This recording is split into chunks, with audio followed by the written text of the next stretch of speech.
Hey, what's up, you guys? Mrk7Zero coming at you guys with another figure review.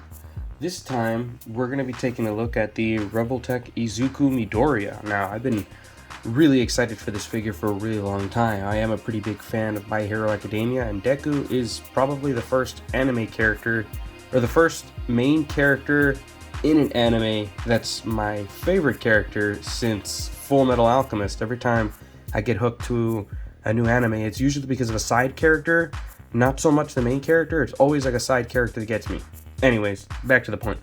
So I got really lucky. I scored big on this figure. I got this figure for around 55 bucks after an eBay offer from a auction that not an auction, from a sale that I was watching online. The seller sent me a message asking, I got an offer from the seller, giving it to me for like a 20% discount or something. And when I saw the price, I was like, yes.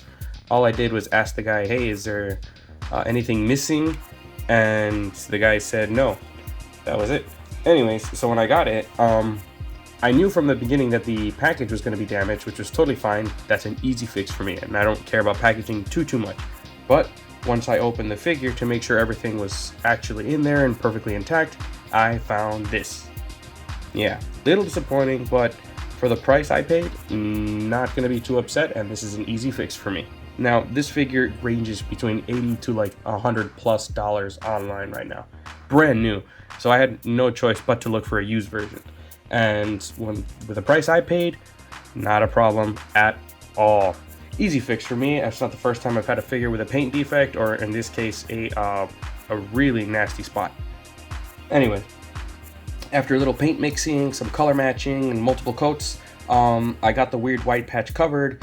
Now this figure looks as it should. Here's my before and after, and a little bit of my process.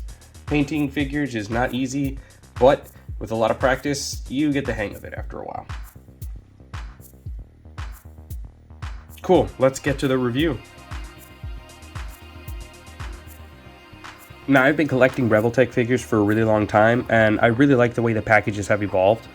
They went from a really standard, just window package of the character with a couple descriptions on the side, and just literally the name, the character of the names, and an explanation of the actual Revoltech mechanic, which is actually gone from what I can see.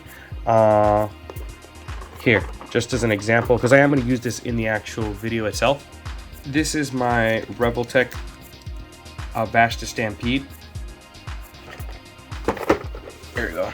Big difference in packaging. A lot of the packaging used to be just like this, basically a window, white border, artwork of the character on the side, explanation of like the poses and whatnot, accessory rundown, inventory rundown, and there we go. That's the Revoltech explanation.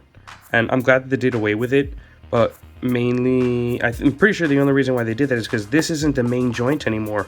One thing that was really interesting about Revoltech, this joint was primarily what they used for just about everything. Now they've evolved, and I am a huge fan of that. So I'm going to put this away for now.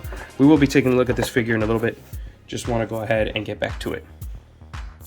So let's open up the Midoriya packaging. Now that I have it fixed, I have no worries about the packaging. It's going to work. It's going to do its job. If you haven't watched the show, sorry about that. I don't want to spoil anything, but whoops. I'm going to leave this up. When I saw this in the anime, that was really cool. And I'm glad that this is basically also a recreation from the manga. That's really cool. So, let me open this up real quick, just so I can show off some of the accessories. I'm not going to show them all off. I'm just going to grab a few, pick them out. I really want to focus on just the evolution of Revoltech. There's plenty of reviews for this figure out. This figure's been out for a whole year. I'm just reviewing it because I got lucky, that's all. So he comes with a ton of these energy effects, which I love. 2 red ones. And you can see the green energy effects right here. The red ones you sometimes see depending on how much power he's putting up. We get his journal. just had this thing throughout the entire anime. I love how a lot of the accessories are from like specific sections or specific parts of the anime. Let's bring the figure back in. Comes with an alternative hairpiece with active energy. Let's take a look at his alternative faces, because he comes with 2 alternate faces. Well, I'm sorry, he comes with 3.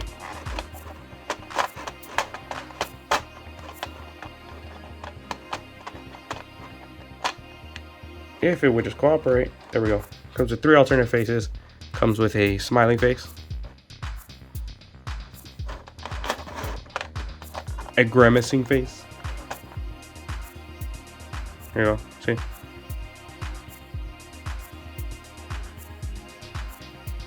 That's really cool. The likeness. I love it. Oh, this figure's amazing. I'm really glad I was able to pick this guy up. Comes with plenty of alternative hands.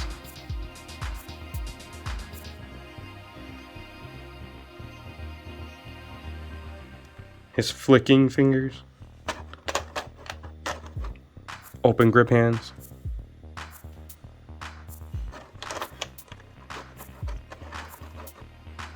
This is a pen holding hand, because he actually comes with a pen to write in his notebook. This one. This is the notebook grabbing hand. Yeah, comes with 2 fists, which are already on the character. So, this is an eye poker tool to help you remove the actual eyes, because he comes with interchangeable eyes, which is awesome. And there's the pen. Pretty sure anybody who's been to elementary school knows this kind of pencil. This looks like a mechanical pencil. That's what it looks like to me. Anyways, there you look at the alternative eyes, which are awesome. On top of all that, I'm not going to open them, but I'll show them off real quick. Comes with a bunch of these. 3 like comic book panel or comic book effects. That's what I'm going to call them. I don't know. He's always yelling this out in the anime, so it's appropriate. A thought bubble. That's hilarious. I love that one. One other thing it comes with, and I found these really, really impressive, is these new stands. Now, just so you can get an idea how Revoltech has changed so much over time. Comes with 2 of them. One for your figure, and the other one for the effect parts, so you can mix and match. This is the old Revoltech stand. I have one that I never opened. This is from my Vast Stampede figure. I never opened it because I have a whole bunch of Figma stands, which is basically one of these.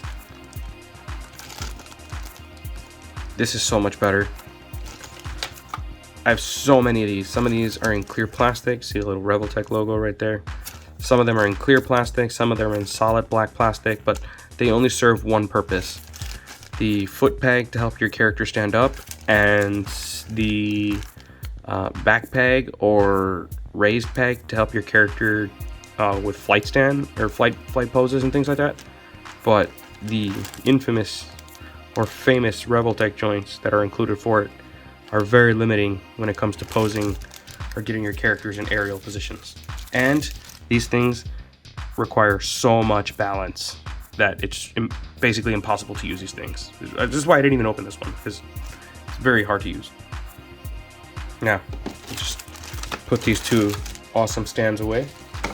I might open them, I might not, because again, I have a ton of Figma stands just laying all over the place. They're the exact same concept, you know, clear base, 3 joints, all with screw ports, so you can go ahead and tighten them up. Yeah, I might just use those and keep the other ones in the packaging. Why not? Let's go ahead and take over and take out the articulation real quick. So the Midoriya figure, I show some of the pictures off on the actual mechanics of the body. It's basically a ball joint with a peg that connects the upper body, so you get some great range of movement. And the lower body is a Y joint with 3 ball pegs that give you really sweet movement, just like a Figma which is crazy because I'll show off a ton of my older Revoltech joints, or my older Revoltech figures. It's those two joints that I just showed off, one up here and one down here. Sometimes it's only one, so you're literally limited to just back and forth movement. And if you want to get anything else, you have to twist the joint back, rotate the character, rotate the whole piece. It's just so much work. Just the fact that Revoltech has evolved so much in what joints they use is amazing. Because it's mostly ball joints with these characters now. Let me see if I can show off the joint a little bit better. It's like a Figma joint in there, not even a classic Revoltech anymore, which, you know, I'm perfectly fine with. You know, it leaves the character extra happy sometimes, but you get some pretty cool poses. Just messing around. But yeah, the evolution of the characters, or the evolution of Revoltech itself is amazing. Mechanism right here. I already mentioned there's a Y joint right there. There's a swivel right here. It's an additional piece, which is really nice. Let's get this leg forward. Nice kick. I mean, it still uses classic Revoltech joints. So like right here, the knee, the elbow, it's a classic Revoltech joint, which is sometimes literally all you need, because this range is amazing. It's a little over 90 degrees. It does just what you need.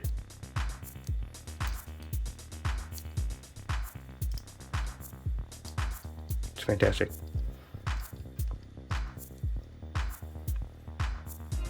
Another thing I noticed is these guys don't click anymore. I'll show off the difference in some of my older Revoltech joints. They are all ratchety.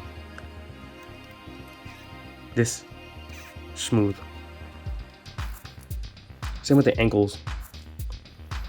Ankle twist. And a toe joint, which is awesome.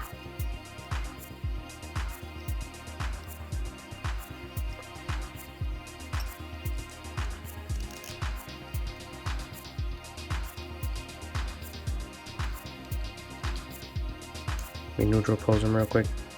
One thing about Revoltech joints, or Revoltech figures, if you don't really know, getting them in a neutral position, not easy at all. Because the joints, the original ratchet joints, they didn't stay in the specific positions. You would have to click and find the one that you were comfortable with. So you're always compromising within one direction or another. These, since they're so much smoother, the ball joints are so much smoother, and the ratchet is gone, you can reach those in-between positions. So your character can stand very well neutrally. Cool. So I'm going to take this away because it's about to get real crowded in here with all my Revoltechs. Not all of them, but most of my Revoltech figures for this comparison. Okay. So let's move Midoriya back a little bit.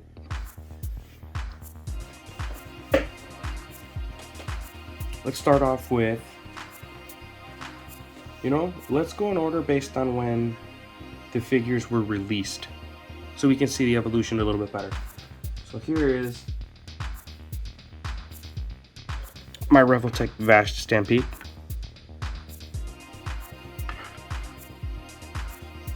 Huge difference between these two, anime character wise and figure wise, because one, listen,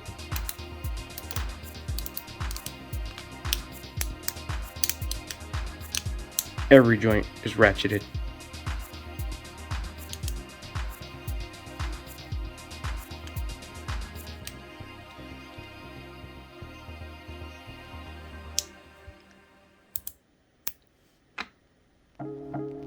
Now, I can get him to stand, but as you can see, I can't get his feet to stay lay out flat, because just the way the ankles click, that's too far, he'll lean forward. That's the happy medium. I'm glad they went away with that. It's insane. I have to make sure I get all the joints to line up properly, just so I can get his feet to balance out properly. And he's pretty top heavy, so it doesn't really help. Yeah, there we go. Just gonna leave him there. Also, the proportions of this character are terrible. There's no arguing that. I mean, Revoltech figures are not known for their neutral positions, or just, you know, neutral stance.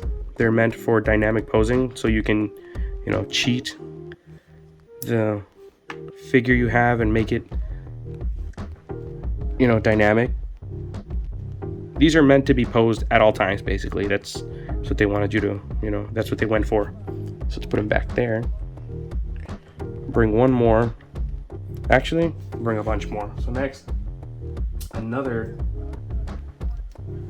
Trigun character, Nicholas D. Wolfwoods. He's the same thing where he's got all ratchet joints everywhere except for his hips. Those are literally just two separate joints.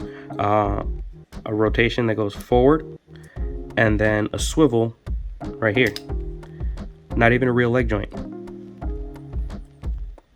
But he did the job.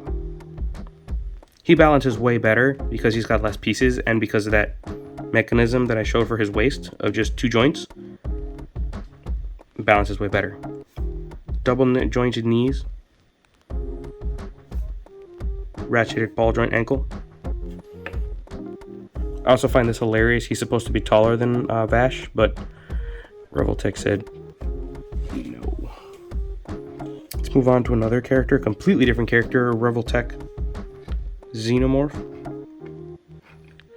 Works really well because he's got clear parts, very skinny, but once again, these joints, really obvious, a little ugly, but it does a job. This character poses well.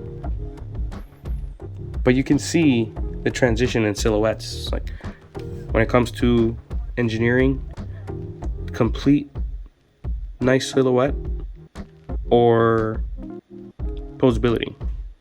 There's no in between until, you know, now, where there's a beautiful in between. Engineering that allows you to do maximum posing capabilities and also a smooth sculpt. I'm going to move on to another more recent, at least in terms of release. I'm going to go with my Full Metal figures. So here's Edward, another young character. Again, these characters are meant to be dynamically posed, so they have awkward joint cuts and positioning. And then, like, for example, this character has really no upper body. It's just an empty gap. Let me see if you can see in there a bit better. It's just an empty gap with a large Revoltech ball joint in there. You know? The sculpt does the job. Minimal sculpt, maximum engineering. But again, these characters are meant to be posed.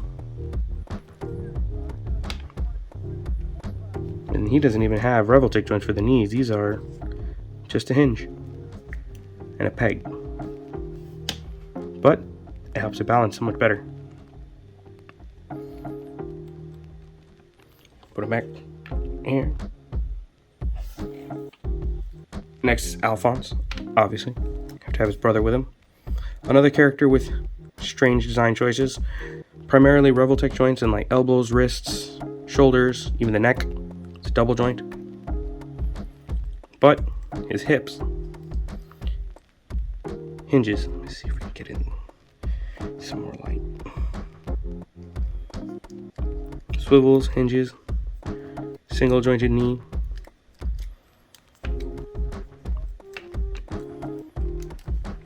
But he's a big character, so pretty sure they weren't going to make unique giant Revoltech joints for his hips and knees, so they went with the best option.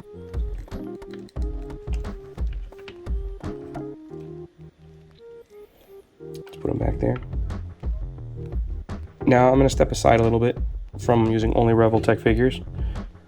I'm going to show off a quick custom. This is a hybrid character. This is a Play Arts Edward Elric. This is a custom.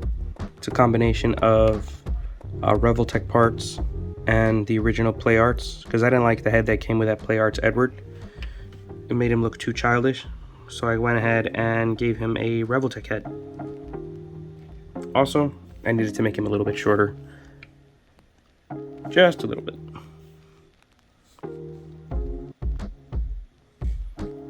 Take him away, since he doesn't count.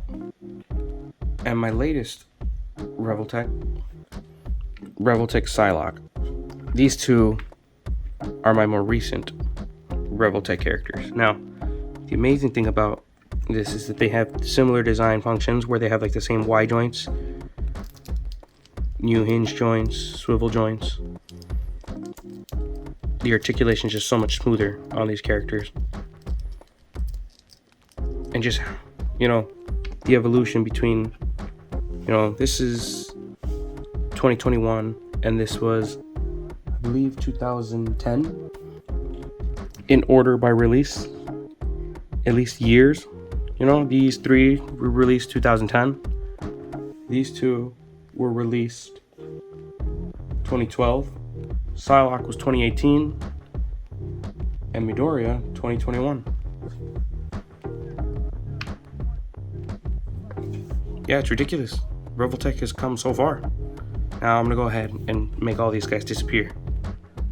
It's my review for the Izuku Midoriya Revoltech figure and a brief comparison of the evolution of Revoltech and their engineering. Let me know if you guys have any questions, any comments, any ideas of what I should keep doing. This is just luck that I got another figure that I was able to pick up for cheap and just fix what was wrong with it. And it's just sort of luck, same luck that I had with the Avatar figure. So yeah, let me know if you guys have any other figures you want me to review. If you guys want reviews for any of the other Revoltech figures I have, probably be coming up with a few more reviews. I'm definitely going to review that custom Edward just so you guys can see exactly why I did what I did with that character, and let me know what I should do to improve if you guys have any suggestions. And this is finally picking up for me, so I'm gonna try to keep running with it. Let me know in the comment section who's your favorite My Hero character and why. If you could have a quirk, what would you want? I've always considered myself an electrical type character, kind of like Denki, but without the brain melting, Anyways, yep, that's my review. Hey guys, thanks for checking out this Mrk7Zero review. Let me know in the comment section below what you guys thought. Remember to keep an eye out and check out our podcast, check out our movie reviews, and also follow us on all our social medias. I am mainly on YouTube and Facebook, but the guys are on multiple platforms, which are all in the links in the descriptions below. Thanks for watching this BabbleTalk Mrk7Zero video review.